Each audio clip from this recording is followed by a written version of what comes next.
Well, we've finally made it here. This is the TwoSun TS89. This had been featured a little bit on my channel in the past by doing a ridiculous amount of cuts on my rope. This one did over 1,000. It did basically 1,015 cuts on 3/8 inch twisted sisal rope. Which is pretty darn impressive for it being D2. This is a Wong design, and I really do like this guy's designs. He really does tend to favor larger hands, which I like quite a bit. This is a G10 model. There is a titanium variant on it, but they're both D2. So there you go.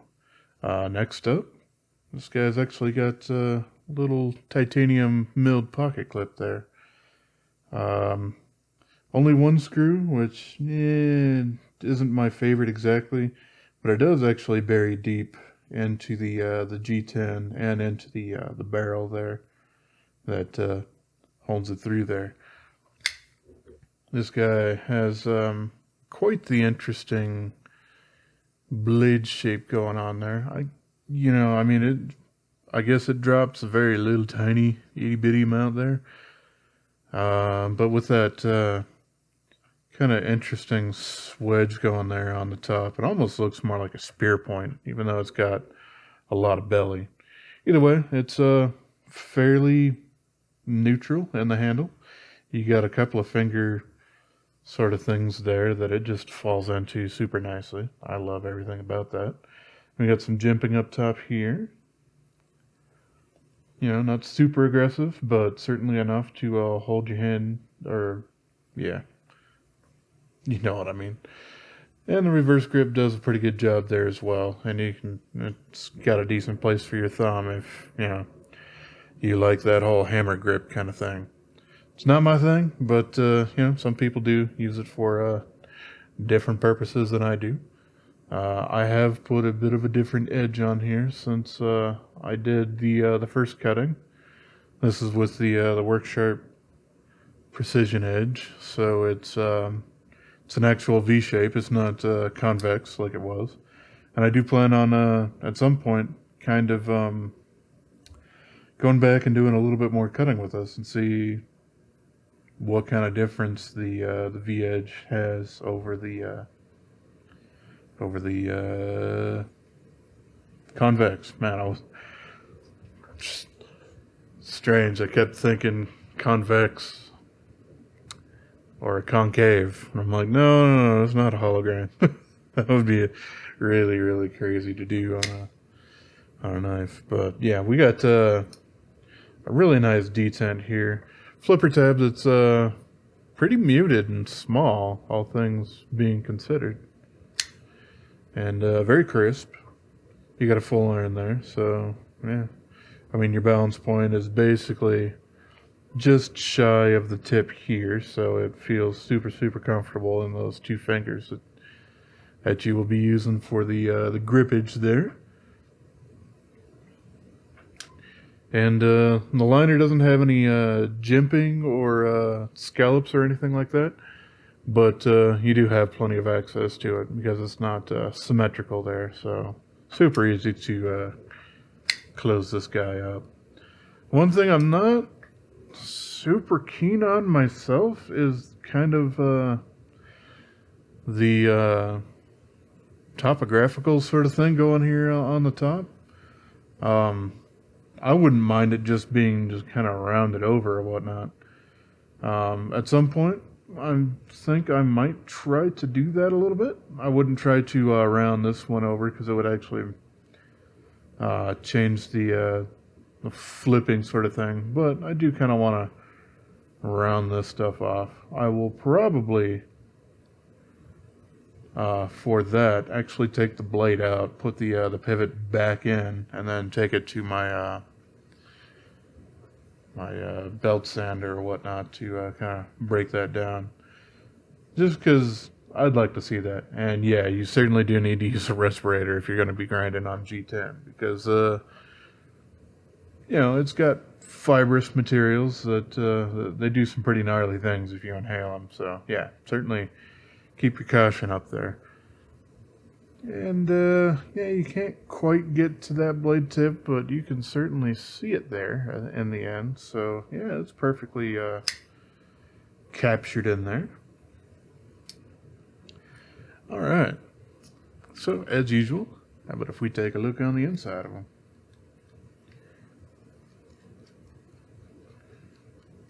There's that one screw. This is a titanium milled pocket clip, as opposed to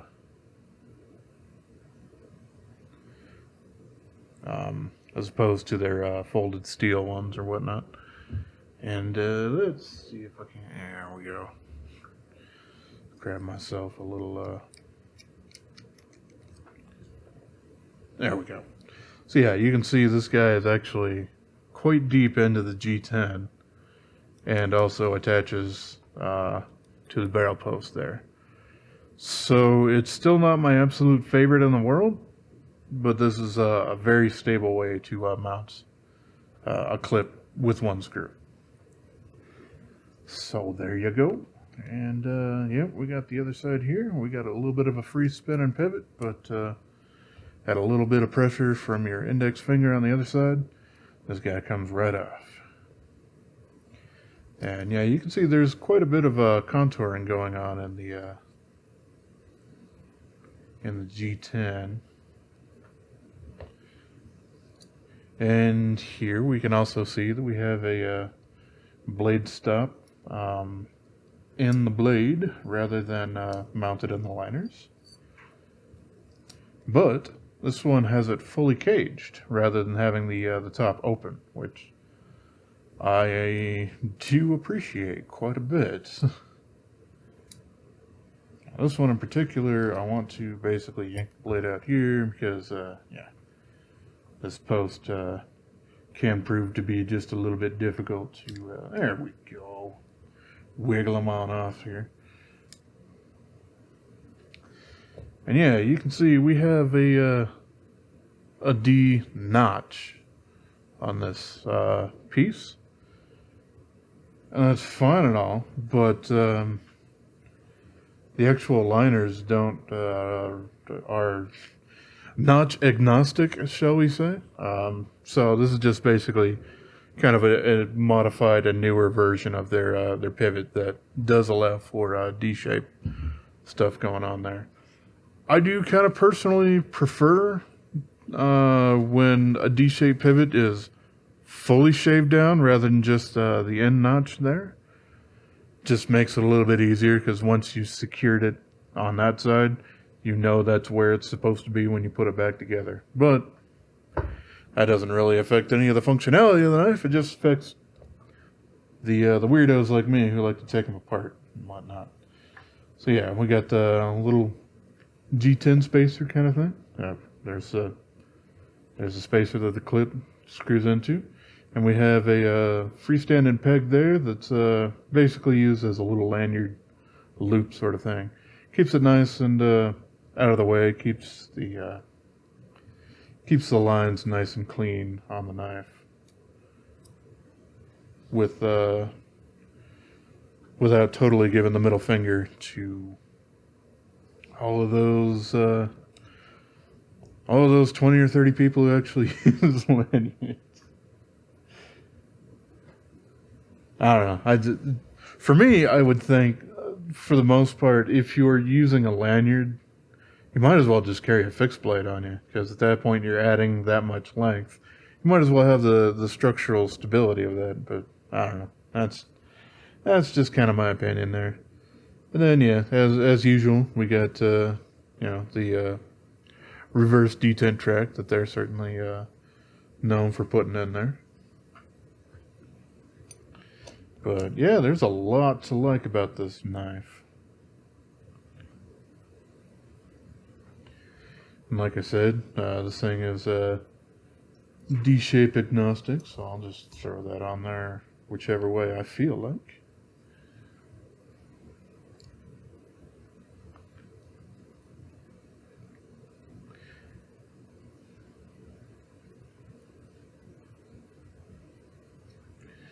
Got a little bit of Loctite here.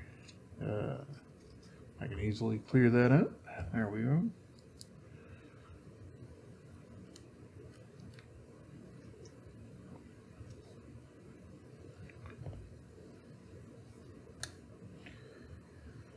The one kind of downside to these is some people do, for whatever reason, like to remove their pocket clip if they want to carry it in a pouch or something like that. And when you have basically your screws being, integral into how the knife is actually put together, it does kind of remove that possibility there.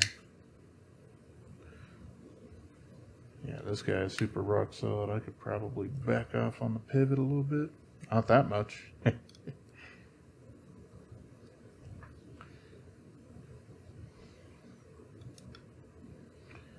It's always a fun adjustment game.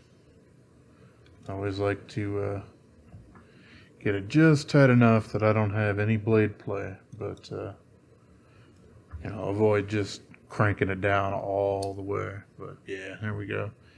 Yep, nice blade centering and everything, so we are back in there. And because we don't have a whole bunch of extra screws going on here, it's pretty easy to put this thing together and keep that blade centering without having, different awkward pressure points being applied by different securing screws and whatnot. So yeah, real easy to take apart, real easy to put back together, so you can maintain the heck out of it.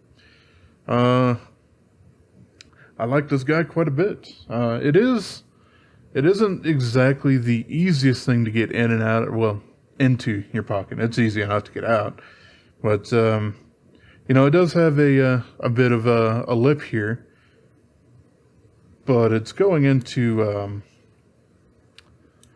this channel in the G10, so it's just a little less accessible than you would like for some thicker pant styles. I'm thinking like heavy duty denim or duck canvas or whatnot. I like to wear duck canvas because it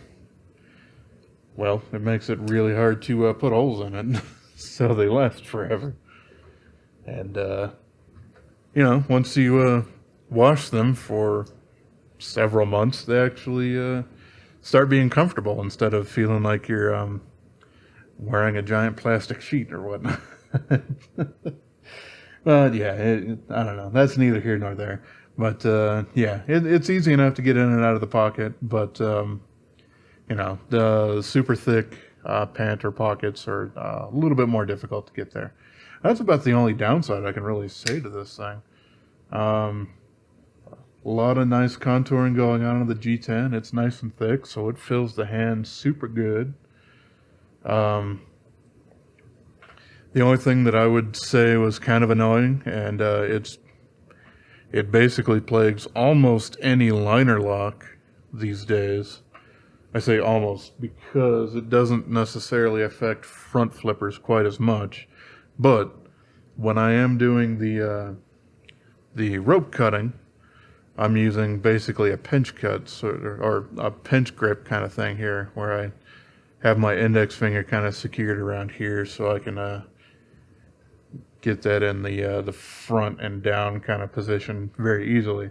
But you do have that gap here, and that does wear on you quite a bit pretty quickly. That's generally the reason why I end up wearing the gloves when I'm doing the cutting, is just to cushion myself a little bit from that. That is something that lockbacks don't really have that problem with. Slip joints, same sort of thing. Any kind of crossbar lock kind of thing, yeah, you're going to have that problem. And obviously these liner locks will as well. That's just kind of inherently a difficult part of those. But that only specifically has to do with doing a pinch grip and cutting down with force onto a surface. If you're doing a standard pull cut or a stab or whatever, standard pinch grip or that, or I guess the Gorilla Grip, which I never really used, but hey, there you go, it works. Then yeah, you're all in the clear. So that's mostly just me complaining about, it's hard to cut rope on the surface. But if I actually just had the rope and pulled it through, no problem whatsoever. So there you go. But yeah, I am interested to see how this thing performs doing some rope cutting. Now that it's got a standard V shape sharpening to it. It's at a 17-degree angle, just like I did with the Worksharp Ken Onion stuff, except for that had a little bit more of a convex edge going up to it. So this is, obviously that makes this thing feel quite a bit sharper, but the edge is supposed to be, less robust. So we'll see how that does. I'd be really amazed if it got anywhere near 1,000 again, because that was pretty ridiculous. But yeah, we'll see what happens. I do like this guy quite a bit, as I've said quite a few times probably throughout these here talking points. It is kind of interesting when there is several different variants of a TwoSun knife. Like if they do have a G10 version and then they have like a titanium version, some of the collectors really turn their nose up at these things, and I don't necessarily understand why. I mean, titanium is a nice premium material. That's great, but unless they do some crazy milling to it or whatever, it just doesn't have the same gripping power that you get with like G10. So, and with a lot of them, when they keep the same steel between them, I actually prefer this over a full titanium one. The only other reason why you would really want to go with titanium over this is if you really wanted to anodize that, get it a nice blue or purple or bronze or a green if you're lucky, but it's pretty difficult to actually get that without having some decent etching going on first. But yeah, a lot of times I do prefer the grip and whatnot of G10 over just standard titanium. That's not to say that I don't have a whole bunch of titanium TwoSuns laying around everywhere. None of them actually in there, but yeah, I got a ton of those.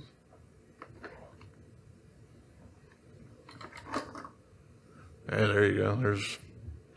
There's one that I've done a little bit of anode job on with some blue and some gold around the pivots there, and kind of a weird purpley opalescent kind of thing going on the clip there. And that's certainly fun. But yeah, unless they heavily texture it, they're a little bit more slippery. So yeah, there you go. That, and they easily leave snail trails on them, which I don't know. That's a thing in and of itself. Some people call it a patina. I just think it looks used at that point. Oh well. As always, I've rambled on way too much. This is a great knife, and especially the G10 variant here. It's fairly inexpensive. You could probably get them for under $40 or so. I mean, I got pretty lucky with this one. I think I got it for like 26, but things happen with eBay bids and whatnot. And if you play the long game for some of them, then hey, you can get some super great deals on them. So there you go. There's the TS89 and G10 from Wong. And this might be one of the first ones that we take a look at out of his library of knives with TwoSun, but it will very much not be the last. I really, really like most of his designs, so I have quite a few of them. So, all right. As always, I appreciate y'all for watching. And I hope you have yourself a wonderful rest of your day, yo.